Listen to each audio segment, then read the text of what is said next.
సంవత్సరాల తరబడి ఎన్ని మందులు వాడినా మీ మోకాల నొప్పులు తగ్గట్లేదా? ప్రాణ పెయిన్ క్లినిక్ లో అత్యాధునిక చికిత్స.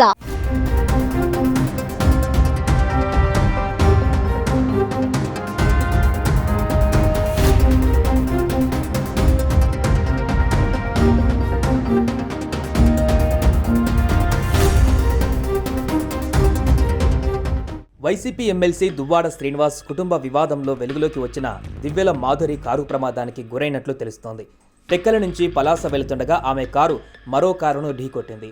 ఈ ప్రమాదంలో మాధురి తీవ్రంగా గాయపడగా ప్రభుత్వ ఆసుపత్రికి తరలించారు. అయితే తానే మరో కారును ఢీకొట్టానని, తనకు ట్రీట్మెంట్ చేయవద్దని చెప్పింది. శ్రీనివాస్ భార్య వాణి చేస్తున్న ఆరోపణలు భరించలేక తాను ఆత్మహత్య చేసుకోవాలనుకుంటున్నట్లు తెలిపారు. ఇప్పుడు ఈ ఘటన మరింత కలవరానికి గురిచేస్తుంది. 2 ఏళ్లుగా కుటుంబంలో విభేదాల కారణంగా వేర్వేరుగా ఉంటున్నారు ఎమ్మెల్సీ దువ్వాడ దంపతులు. కాగా తమ తండ్రి మరొక మహిళతో ఉంటూ తమను దూరం పెడుతున్నారని ఆరోపిస్తున్నారు దువ్వాడ కూతుర్లు. తమ తండ్రి తమకు కావాలంటూ ఆవేదన వ్యక్తం చేస్తున్నారు. తన భర్తను ఒక మహిళ ట్రాప్ చేసి వలలో వేసుకుందని దువ్వాడ శ్రీనివాస్ భార్య దువ్వాడ వాణి ఆరోపించిన విషయం తెలిసిందే. ఆమెకు తన భర్తతో కలిసి ఉండేందుకు ఏ ఒక్క అర్హత లేదన్నారు. ఇక ఈ వ్యవహారంలో తనపైన వచ్చిన ఆరోపణలపై దివ్యల మాధురి ఇటీవల తీవ్రంగా స్పందించారు. దయచేసి తనను బజారుకు లాగొద్దని ఆమె కన్నింటి పర్యాంతమయ్యారు.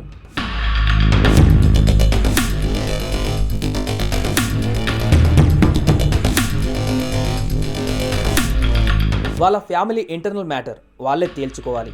నేను వాళ్ళ ఫ్యామిలీలో జోక్యం చేసుకోను. దువ్వాడ కావాలంటే తిరిగి వెళ్ళొచ్చు. నేను ఇండిపెండెంట్ మహిళను, నేను బతకగలను. దువ్వాడ శ్రీనివాస్ నాకు మార్గదర్శకుడు. నాకు దువ్వాడ శ్రీనివాస్ మద్దతుగా నిలిచారు. భర్తకు దూరంగా ఉంటున్న ఒక మహిళ సొసైటీలో అనేక సమస్యలు ఎదుర్కోవలసి వస్తుంది. అలాంటి సమస్యలు రాకుండా దువ్వాడ శ్రీనివాస్ నాకు అండగా ఉంటానని చెప్పారు. దువ్వాడ వాణి చెప్పిన మాటలు నమ్మి నన్ను బజారులోకి లాగొద్దు. నా ఫ్యామిలీని, నా పిల్లల లైఫ్ని బజారుకి లాగొద్దు. నాకు 3 ఆడపిల్లలు ఉన్నారు. వారిని పెంచి పెద్ద చేయాలి, పెళ్లిళ్ళు చేయాలి. వాళ్ళకి చాలా లైఫ్ ఉంది. ఇలాంటి వీడియోస్ వల్ల వాళ్ళు ఎంత సఫర్ అవుతారో అర్థం చేసుకోండి అంటూ ఆవేదన వ్యక్తం చేశారు. ఇప్పుడు మాధురి కారు యాక్సిడెంట్ అవడంతో ఇష్యూ మరింత జటిలంగా మారినట్లు తెలుస్తోంది.